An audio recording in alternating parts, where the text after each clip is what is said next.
العظيم أعوذ بالله من الشيطان اللعين الرجيم بسم الله الرحمن الرحيم الحمد لله الذي لا يبلغ مدحته القائلون ولا يحصينا ماءه العادون ولا يؤدي حقه المجتهدون الذي لا يدركه بعد الهمم ولا يناله غوث الفتن الذي ليس لصفته حد محدود ولا نعت موجود ولا عجل ممدود خلائق بقدرته ونشر الرياء برحمته وابتدى بالسقوط ميدان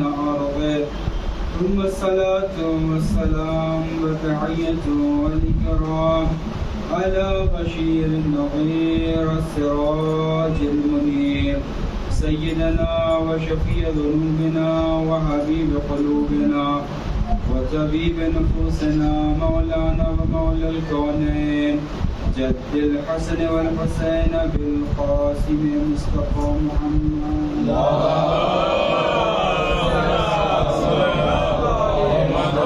وآل بيت الطيبين الطاهرين المعصومين المظلومين ولعنة الله على أعدائهم أجمعين أما بعد فقد قال رسول الله صلى الله عليه وآله وسلم النظر إلى علي بن أبي طالب وذكره عبادة لا يقبل الإيمان عبدا إلا بولايته والبراءة من أعدائه صلوات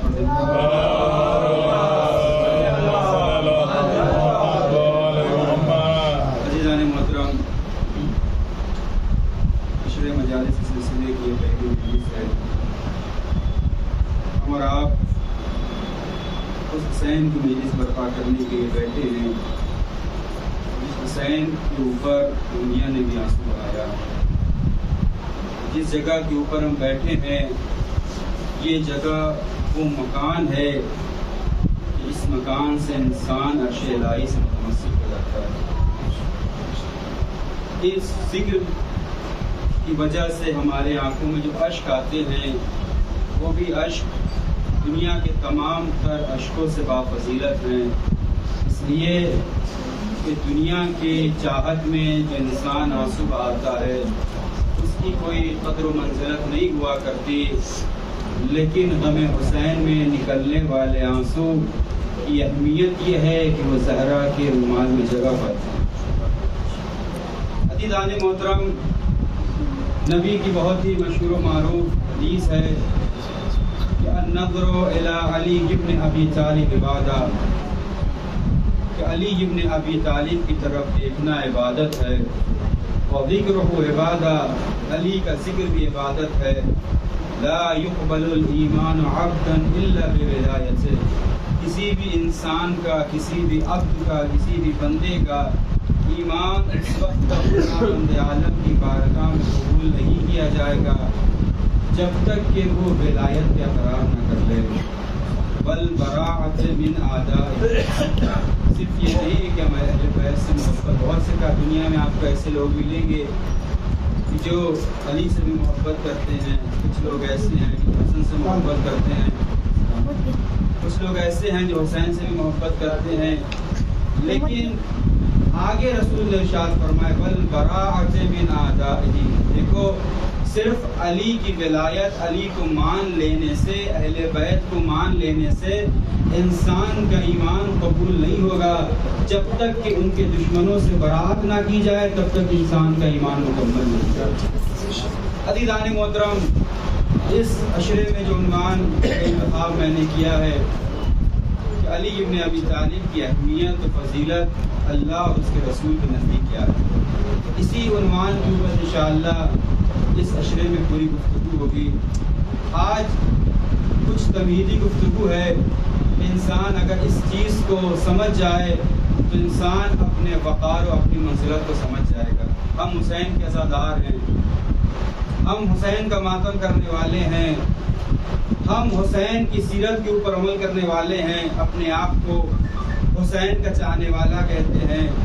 بہت سے لوگ حسین کی محبت میں گھر بار چھوڑ کر حسین کی زیارت کے لیے چلے جاتے ہیں، بہت سے لوگ اپنے وقتوں کو حسین کی عزا کے لیے مختص کر دیتے ہیں۔ عزیزان محترم، حسین کے عزادار ہیں کون؟ سوال یہاں کے اوپر پیدا ہوتا ہے کہ حسین کے ماتم دار حقیقی کون ہیں؟ اس لیے کہ اگر کوئی حسین کا عزادار ہو جائے وہی انسان خدا کے نزدیک معتبر ہو جاتا ہے۔ لہذا حسین کے عزادار ہیں کون؟ حسین کی عزا بچھانے والے ہیں کون؟ حسین کے عزادار کا مطلب کیا ہے؟ حسین کے عزادار کی اہمیت کیا ہے؟ حسین کا ماتم کرنے والوں کا وقار کیا ہے؟ حسین کی مجلسوں میں حسین کا غم سن کر آنکھوں سے نکلنے والے اشک کی اہمیت کیا ہے؟ عزیزان محترم، حسین کے عزادار کا مطلب یہ ہے کہ حسین کا عزادار با ایمان ہوتا ہے، عزادار کا مطلب مخلص ہوتا ہے، عزادار کا مطلب متقی ہوتا ہے، عزادار کا مطلب اطاعت رسول کرنے والا ہوتا ہے، عزادار کا مطلب اہل بیت کا محب ہوتا ہے، عزادار کا مطلب خدا بند عالم نے جو شریعت عائد کی ہے ان تمام شریعت مقدسہ کے اوپر عمل کرنے والا حسین کا عزادار ہوتا ہے۔ عزادار یعنی صاحب ایمان ہوتا ہے۔ عزادار کا مطلب امر بالمعروف کرنے والا، عزادار کا مطلب نہی عن المنکر کرنے والا، عزادار کا مطلب حسین کے چاہنے والوں سے محبت کرنے والا، عزادار کا مطلب حسین کے دشمنوں سے دشمنی رکھنے والا، عزادار کا مطلب حق کا ساتھ دینے والا، عزادار کا مطلب باطل کو چھوڑنے والا، عزادار کا مطلب مظلوم کی حمایت کرنے والا، عزادار کا مطلب ظالم کے اوپر لعن و طعن کرنے والا، عزادار کا مطلب نمازی ہوا کرتا ہے، عزادار کا مطلب سیدہ کا چاہنے والا ہے۔ عزیزان محترم، اگر یہ تمام تر فضیلتیں کسی انسان کے اندر پائی جاتی ہے تو وہ حسین کا عزادار ہے۔ اگر یہ فضیلت کسی انسان کے اندر نہیں پائی جاتی ہے تو وہ دنیا کا تمام سے تمام تر مقام و منزلت تو حاصل کر سکتا ہے لیکن حسین کا عزادار نہیں ہو سکتا ہے۔ صلوات پڑھ دے محمد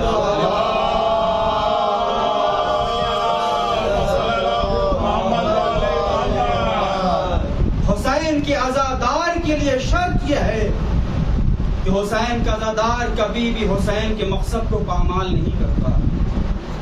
حسین کا عزادار اگر ہے تو وہ ہر آن یہ کوشش کرتا ہے کہ جس طریقے سے سید سجاد حسین کے عزادار تھے اس طریقے سے ہم بھی حسین کے عزادار بنے۔ اس لیے کہ اگر ہم سید سجاد کی پوری زندگی پڑھیں، آج جیسے ہی محرم قریب آتا ہے فتووں کی دکانیں کھل جاتی ہیں، وہ لوگ جو کبھی کتابیں نہیں کھولتے ہیں لیکن جیسے ہی محرم قریب ہوتا ہے فتووں کی کتابیں کھل جاتی ہیں۔ رونا بدعت ہے، فلاں کام کرنا بدعت ہے، ماتم کرنا بدعت ہے، حسین کی مصیبت کو یاد کر کے رونا بدعت ہے۔ عزیزان محترم، اگر انسان روئے نہیں تو انسان کی حیات کا پتہ نہیں چلتا۔ بچپنے میں اگر بچہ پیدا ہوتا ہے اگر وہ روتا نہیں ہے تو لوگ اسے مردہ سمجھتے ہیں۔ اسی طریقے سے اگر حسین کی مجلسوں میں اگر انسان روتا ہے تو انسان اپنی حیات کی ضمانت دیتا ہے، اگر کوئی انسان نہیں روتا وہ انسان ہلاکت ہوا کرتا ہے۔ صلوات پڑھ دے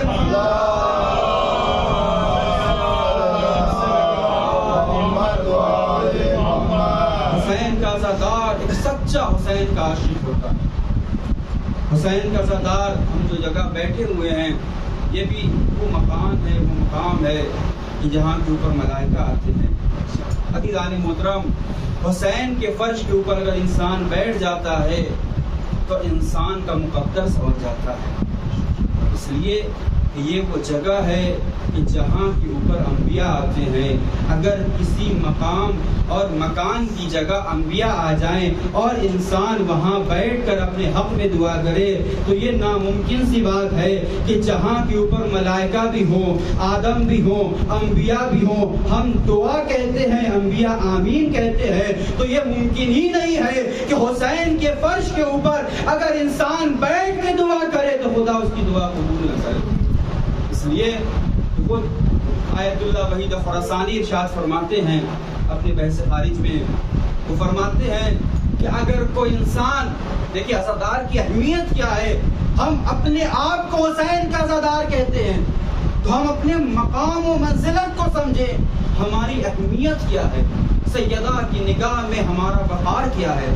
اگر ہم اپنی اہمیت کو سمجھ لیں گے تو پھر انسان اپنی ہر زندگی میں وہی عمل انجام دے گا جو حسین کو پسند ہے. آیت اللہ وحید خراسانی ارشاد فرماتے ہیں کہ اگر کوئی انسان مجلس میں آنے سے پہلے، فرش عزا کے اوپر بیٹھنے سے پہلے اگر کوئی انسان گنہگار ہے، وہ گناہ انجام دیتا ہے، وہ برائیاں کرتا ہے، لیکن اگر وہ فرش حسین کے اوپر بیٹھ جائے اور جب وہ فرش حسین کے اوپر سے چلا جائے، ہرگز تم اسے گنہگار نہ سمجھنا. بیان کرتے اس کی وجہ یہ ہے کہ یہ وہ جگہ ہے کہ اگر انسان حسین کی مصیبت کو یاد کر کے اگر سچے دل سے العفو کہہ دیتا ہے، خداوند عالم اسے معاف کر دیتا ہے. لہٰذا یہ جگہ عظیم جگہ ہے. اگر ہماری دعا کہیں قبول ہو یا نہ ہو، حسین کے نام پہ آنسو بہا لو، خدا سے دعا کرو، خدا حسین کے صدقے میں دعا قبول کر لیتا ہے. اور عزیزان محترم، حسین کی عظمت یہ ہے کہ وہ بہت سارے اماموں کی حدیث بھی ہے. چھٹے امام، آج محرم کا چاند نمودار ہوا ہے، بہت سے لوگوں نے چاند دیکھا، اور یہ وہ چاند ہے کہ تاریخ اسلام میں جناب زینب نے 2 مرتبہ چاند دیکھا. بلکہ روایت نہیں ہے، بلکہ میں کہتا ہوں 2 مرتبہ جناب زینب نے چاند کو 2 لحاظ سے دیکھا. ایک لحاظ تو یہ تھا کہ اس محرم کے چاند کو جناب زینب جب کربلا کے سفر میں تھی تو ایک مرتبہ بھیا حسین کے ساتھ اس چاند کو دیکھا. ایک مرتبہ جناب زینب کے ہاتھوں میں رسن ہے، جناب زینب اکیلے بغیر بھائی کے چاند کو دیکھتی. عزیزان محترم، حسین کے اوپر اس طریقے سے گریا کرو، حسین کی مصیبت کو اس طریقے سے یاد کرو، حسین کی عظمت کو اپنے اندر اس طریقے سے جگہ دو کہ جب کوئی عمل انجام دو تو ایسا لگے کہ یہ کوئی اور نہیں ہے، یہ حسین کا عزادار ہے.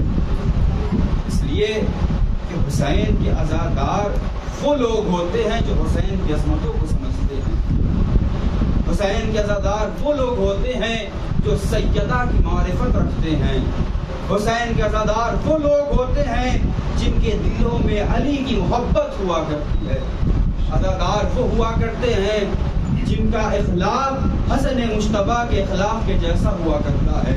حسین کے عزادار وہ ہوا کرتے ہیں کہ جب وہ عبادت کرتے ہیں تو ان کی عبادتوں میں سید سجاد کی عبادت کی جھلک ہوا کرتی ہے. امام حسین کے عزادار وہ لوگ ہوتے ہیں جو محمد باقر سے محبت تو کرتے ہیں، ان کے علوم کے اوپر عمل بھی کرتے نظر آتے ہیں. حسین کے عزادار وہ لوگ ہوتے ہیں جو جعفر صادق کو مانتے ہیں اور جعفر صادق کی صداقت کے ساتھ ہمیشہ وہ سچ بولتے ہیں.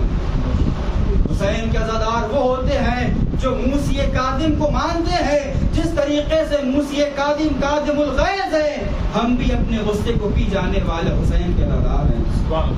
اگر ہم حسین کے عزادار ہیں، ہم علی رضا کی محبت کا دم بھرتے ہیں. جس طریقے سے علی رضا خدا کی ہر مرضی کے اوپر راضی ہے، حسین کے عزادار بھی خدا کی ہر مرضی پہ راضی ہونا چاہیے. اگر یہ تمام چیزیں ہمارے اندر پائی جاتی ہیں، ہم حسین کے سچے عزادار ہیں، ہم حسین کے سچے پیروکار ہیں، ہم حسین کی محبت پہ جان دینے والے ہیں. آج کائنات میں جتنے لوگ یزید کے نام پہ جینے کے لیے تیار نہیں ہیں، اتنے لوگ حسین کے لیے جان دینے کے لیے تیار ہیں. اس لیے کہ حسین نے دین کو بچایا، حسین نے شریعت کو بچایا. حسین نہیں ہوتے تو انسان کو دین اسلام کی معرفت نہ ہوتی.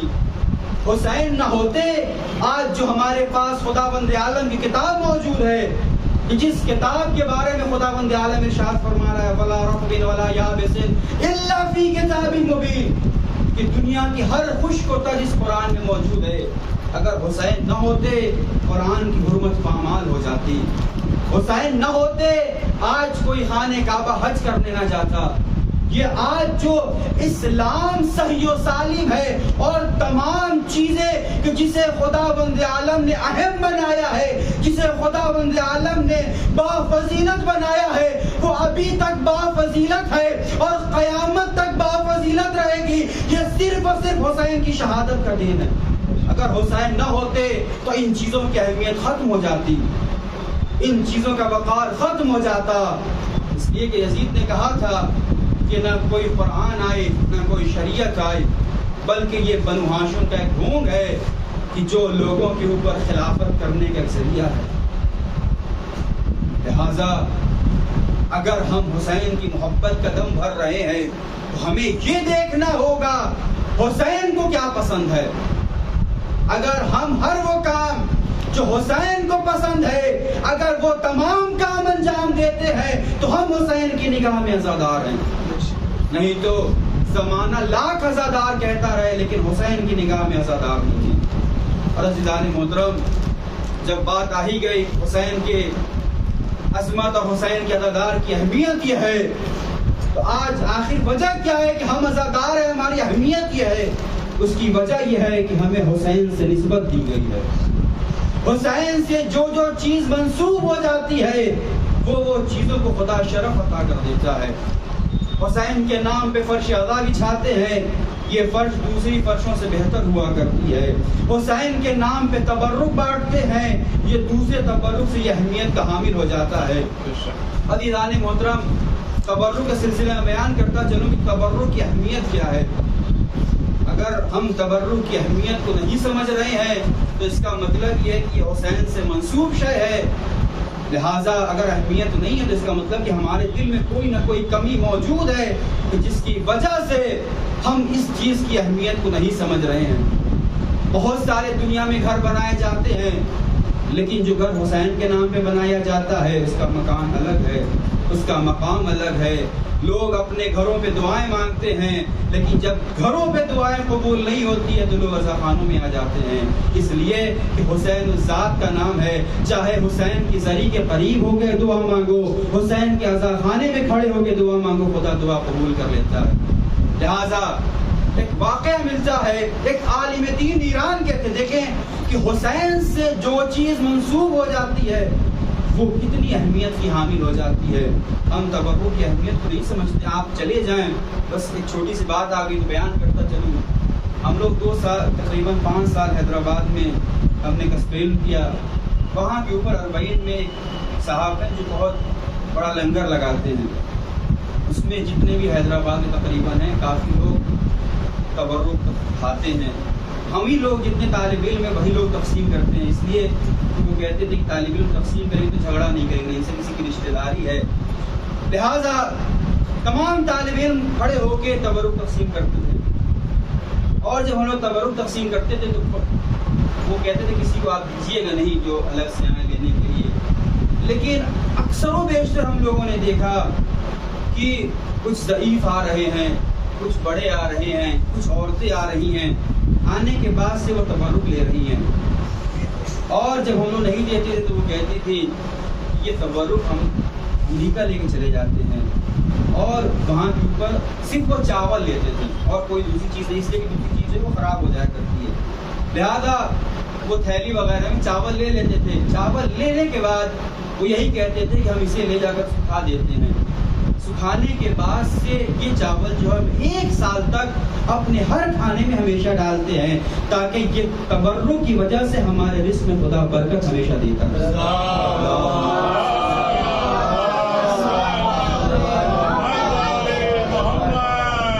تبرک کی بہت اہمیت ہے. ایک عالم دین ایران کے ہیں، ان کا بیان ہے کہ میں ہر کبھی آیت اللہ کے گھر، کسی بڑے عزا خانے میں بڑے جگہ کے اوپر اشرا پڑھتے تھے، مجلسیں پڑھتے تھے. ایک مرتبہ کا واقعہ یہ ہوا، چھوٹے چھوٹے بچے ان کے پاس آئے. آنے کے بعد سے ان بچوں نے کہا مولانا آپ کو ہمارے یہاں مجلس پڑھنی ہے. اب یہ تیار نہیں ہو رہے تھے کہ ہمارے پاس وقت نہیں ہے. بچوں نے بہت اصرار کیا، لہٰذا بچوں کے اصرار کی بنیاد کے اوپر انہوں نے مجلس کو قبول کر لیا کہ میں مجلس پڑھوں گا. معین وقت کے اوپر، معین جگہ کے اوپر وہ وہاں کے اوپر پہنچے. دیکھا بچوں نے چھوٹا سا خانہ تیار کیا. اللہ اکبر. دل میں جذبہ ہے، دیکھنے میں مختصر سے ہیں، انہیں پتا ہے کہ اگر ہم حسین کا فرش بچھائیں گے تو ہم ہی حسین کے سچے عزادار ہیں. لہٰذا انہوں نے فرش بچھایا. مولانا گئے. جانے کے بعد سے وہ عالم دین منبر میں بیٹھے. اتنی دیر انہیں خطاب کرنا تھا، بیان کرنا تھا، انہوں نے بیان کیا. بیان کرنے کے بعد وہ وہاں سے واپس بچوں نے چائے دیا. انہوں نے چائے کو اٹھایا. چائے ٹھنڈی ہو چکی تھی. انہوں نے تھوڑا سا پیا اور ایک جگہ کے اوپر کونے میں رکھ کے چلے گئے. آنے کے بعد سے گھر کے اوپر استراحت کرنے کی رات میں بستر کے اوپر لیٹے. آنکھ لگ گئی. خواب میں دیکھا بی بی فاطمہ آئی ہے.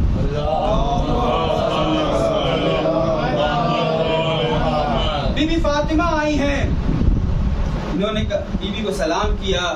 سلام کرنے کے بعد سے جناب فاطمہ نے کہا آج تمہاری ایک مجلس قابل قبول ہے کہ مجھے پسند آئی اور خدا کی بارگاہ میں قبول ہے. انہوں نے بیان کرنا شروع کیا کہ میں فلاں جگہ کے اوپر میں نے مجلس پڑھی تھی، کیا وہ مجلس ہماری قبول ہے؟ بی بی نے کہا وہ مجلس ہماری قبول نہیں. فلاں مجلس کا وہ بھی نہیں، فلاں مجلس وہ بھی نہیں. جتنی انہوں نے دن بھر میں مجلسیں پڑھی تھی ان کا تمام انہوں نے ذکر کر دیا.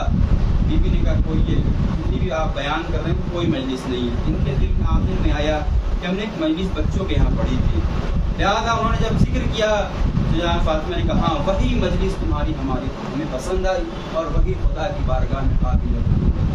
اور بی بی نے ایک جملہ کہا کہ جو بچوں نے تمہیں تبرک کے عنوان سے جو چائے دی تھی، جو چائے ٹھنڈی ہو چکی تھی، جس چائے کو تم نے تھوڑا سا پیا اور وہیں کے اوپر تم نے کونے میں رکھ دیا، وہ چائے کسی اور نے نہیں بنائی تھی بلکہ وہ چائے میں نے اپنے دست مبارک سے بنائی.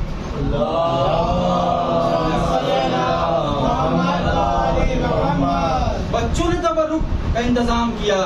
لیکن اگر انسان تبرک بنتا ہے، جو تبرک تقسیم کیا جاتا ہے، اس تبرک میں سیدہ کا ہاتھ شامل رہتا ہے. وہ تبرک سیدہ کے ہاتھوں میں آتا ہے. لہذا تبرک کی اہمیت، ہر وہ چیز جو حسین سے منسوب ہو جاتی ہے اس کا احترام ہمارے اوپر واجب ہے. اگر ایک علم ہے جو حسین سے منسوب ہے اس کا احترام واجب ہے. اگر تعزیہ ہے حسین سے منسوب ہے اس کا احترام واجب ہے. اگر کوئی تابوت ہے اس کا احترام واجب ہے. کیوں؟ کہ اس لیے کہ یہ حسین سے منسوب ہے.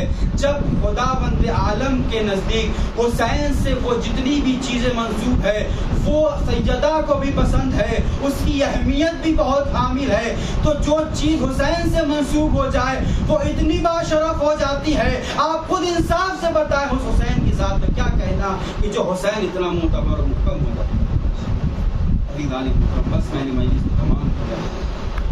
یہ مجلس آج پہلی محرم کی شب ہے. چاند، شب چاند بھی ہے، شب محرم بھی ہے. پہلی محرم چاند آپ نے بھی دیکھا.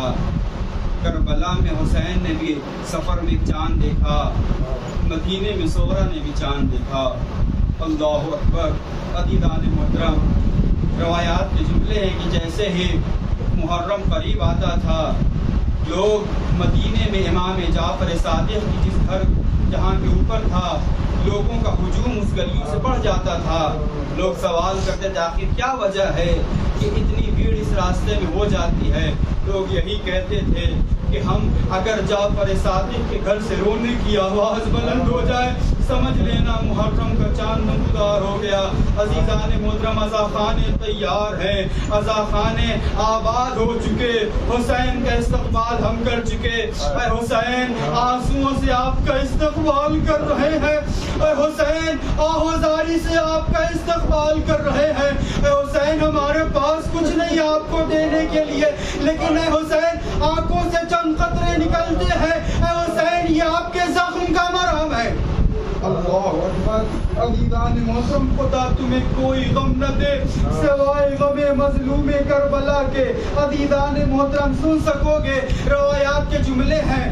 امام علی رضا ابن شبیب سے فرماتے ہیں اے ابن شبیب میرے جد حسین کے اوپر اگر کوئی گریہ کرتا ہے, گریہ کرنے کے بعد اس کے آنکھوں سے اشک اگر اس کے رخساروں پہ آ جاتے ہیں, خدا بند عالم اس کے تمام گناہوں کو بخش دیتے ہیں, چاہے وہ گناہ چھوٹے ہو چاہے وہ گناہ بڑے ہو. اللہ اکبر. امام پیر ابن شبیب کہتے ہیں میں امام کی خدمت میں آیا, آنے کے بعد سے میں نے امام کو تعزیت پیش کی, تسلیت پیش کی. امام نے روایات کے جملے ابن شبیب کہتے ہیں امام نے جیسے ہی میں نے امام کو تسلیت پیش کی, امام نے مجھ سے کہا اے ابن شبیب کسی اور پہ گریہ نہ کرنا بلکہ میرے جد حسین پہ گریہ کرنا, اس لیے کہ میرے جد کے علاوہ کوئی اور کے اوپر رونے کے لائق نہیں ہے. اللہ اکبر. عزیزان محترم اس لیے کہ حسین اس ذات کا نام ہے جسے کربلا میں رلا رلا کے شہید کیا گیا. خدا نواز پہ رحمت نازل کرے. عزیزان محترم محرم کا چاند نمودار ہو چکا ہے, ہم آمادہ ہیں, ہم حسین کی عزاداری کے لیے آمادہ ہیں. اے میرے اللہ ہمیں اتنی توفیق دے کہ ہم زیادہ سے زیادہ حسین کی عزاداری کر سکیں. عزیزان محترم روایات کے جملے ہیں کہ جب آج امام حسین جب مدینے سے چلے تھے, جب امام حسین کا یہ چھوٹا سا قافلہ مدینے سے چل رہا تھا, عزیزان محترم حسین ہے, سامان سفر تیار ہو چکا ہے, محملیں تیار ہیں. عزیزان محترم امام حسین ہے, اپنے نانا کی قبر پہ آئے, نانا حسین جا رہا ہے, اے نانا اب تیری قبر پہ شمع کون جلائے گا, اے نانا میں جا رہا ہوں. عزیزان محترم روایات کے جملے حسین نے بہت گریہ کیا. امام حسین گریہ کرنے کے بعد سے بھیا حسن کی لحد کے اوپر آئے, آنے کے بعد سے بھیا حسن کی لحد کے قریب حسین بیٹھ گئے. بیٹھنے کے بعد سے حسین گریہ کر رہے ہیں اے بھیا حسین جا رہا ہے, اے بھیا حسین کو لوگ مدینے میں رہنے نہیں دے رہے, اے بھیا خدا حافظ. روایات کے جملے ہیں امام حسین ہیں ابھی تک نانا کی قبر پہ گئے, حسین چلتے ہوئے گئے, بھیا کے قبر پہ آئے, حسین چلتے ہوئے آئے. لیکن راوی کہتا ہے میں نے دیکھا کہ جیسے ہی قبر کے حسین قریب پہنچے, حسین گھٹنیوں کے بل ارے قبر کے قریب آئے, آنے کے بعد حسین پانچی بیٹھ گئے. اماں جب تک نہ بلاؤ گی حسین نہیں آئے گا. روایات کے جملے ہیں قبر سے دو ہاتھ نمودار ہوئے, آ جا حسین میرے پاس آ جا. اللہ اکبر. حسین تعویذ قبر سے لپٹ گئے, لپٹنے کے بعد حسین گریہ کر رہے ہیں اماں خدا حافظ, اماں حسین جا رہا ہے, اے اماں تیرا لاڈلا جا رہا ہے, اماں تیری قبر پہ کون آئے گا. عزیزان محترم حسین گریہ کر رہے ہیں, اتنے میں آواز غیبی آئی حسین کو سیدہ کی قبر سے الگ کیا جائے, فرشتوں میں کوہرام برپا ہے. اللہ اکبر. اجرکم اللہ. خدا تمہیں کوئی غم نہ دے سوائے غمی مظلوم کربلا کے. عزیزان محترم مصائب سننے کی چیز نہیں ہے بلکہ مصائب محسوس کرنے کی چیز ہے. نام حسین سننے سے نہیں, اگر نام حسین محسوس کر لیا آنکھوں سے اشک نکل جائیں گے. عزیزان محترم روایات کے جملے ہیں حسین تعویذ قبر سے لپٹے ہیں, آواز غیبی آئی, حسین کو سیدہ کی قبر سے الگ کیا گیا. حسین ہے اب چلنا چاہتے ہیں, قبر سے ایک آواز آئی اے حسین آگے آگے تیرا قافلہ ہوگا, پیچھے پیچھے تیری دکھیاری ماں فاطمہ ہوگی. اللہ اکبر. تو وہ وقت بھی آیا, حسین بیت الشرف میں آئے, آنے کے بعد سے حسین ایک تخت کے اوپر بیٹھے ہوئے ہیں, کرسی پہ بیٹھے ہوئے ہیں. بیٹھنے کے بعد سے محمل آمادہ ہے, تمام بیویاں آمادہ ہیں. ایک بیوی آتی ہے محمل میں سوار ہوتی ہیں, دوسری بیوی آتی ہے جناب علی پر آ کے سوار کرتے ہیں, کبھی کوئی بیوی آتے ہیں اور محمد سوار کرتے ہیں. راوی کہتا ہے میں نے دیکھا کہ ایک مرتبہ ایک طویل القامت بیوی جو پورے لباس میں تھی, پورے پردے میں تھی, میں نے دیکھا کہ ابھی تک حسین بیٹھے ہوئے تھے, لیکن جیسے ہی وہ بیوی بیت شرف سے باہر نکلی حسین نے اپنی جگہ چھوڑ دی, حسین استقبال کے لیے کھڑے ہو گئے. عباس ہیں جو اپنے پیروں کو بیٹھا کر سے اس بیوی کو اپنے زانو پہ کھڑا کر کے سوار کرتے ہیں. عزیزان محترم راوی کہتا ہے میں نے پوچھا آخر یہ کون بی بی ہے؟ ارے لوگوں نے کہا تم نے نہیں پہچانا، یہ کوئی اور بی بی نہیں، یہ علی کی بیٹی زینب ہے۔ اللہ اکبر۔ عزیزان محترم تمام بیویاں سوار ہو چکی ہے، اب وہ وقت بھی آتا ہے جناب صغرا ہے، حسین جناب صغرا کو نہیں لے جاتے ہیں۔ روایات کے جملے ہیں جناب صغرا بیٹھ کر رہی ہے کہ میں یہ نہیں کہتی کہ ہماری میں بٹھا دو، بابا مجھے فضا کی سواری میں بٹھا دو، او جانا خفا راہ میں گر روئے گی صغرا، یا نیند کب آتی ہے وہاں سوئے گی صغرا۔ اجرکم اللہ، یہ قافلہ تیار ہے، قافلہ چلنے کے لیے آمادہ ہے۔ کچھ ہی دور یہ قافلہ بڑا تھا کہ حسین نے مڑ کے دیکھا حسین کی بچی صغرا قافلے کے پیچھے پیچھے آ رہی ہے۔ امام حسین نے سوال کیا، کہا بابا آخری بار بھیا سے ملا دو۔ روایات کے جملے ہیں جناب رباب کی آغوش سے علی اصغر کو لے کر حسین نے جناب صغرا کی آغوش میں دیا۔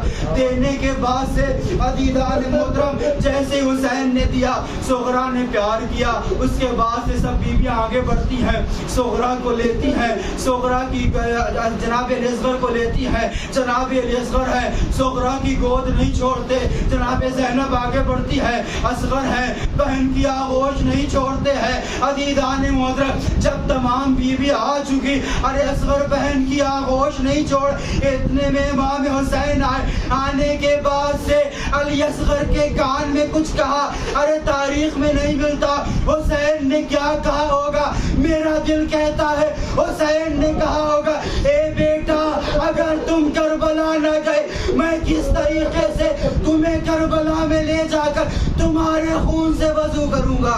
اللہ اکبر۔ جناب علی اصغر ہے بہن کو دیکھ کر ارے جناب امام حسین کی آغوش میں آئے۔ عزیزان محترم یہ قافلہ چلا بڑی شان سے چلا، عباس بھی ساتھ ساتھ ہیں، حسین بھی ساتھ ساتھ ہیں، اور محمد بھی ساتھ ساتھ ہے۔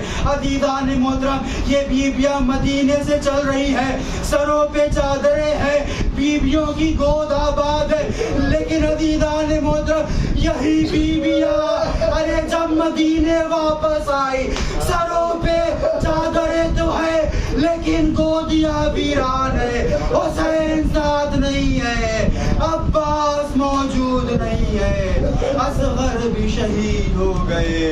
رباب کی دونوں کمائی، ایک کو زندان میں دفن کر دیا، ایک کو کربلا میں سپرد خاک۔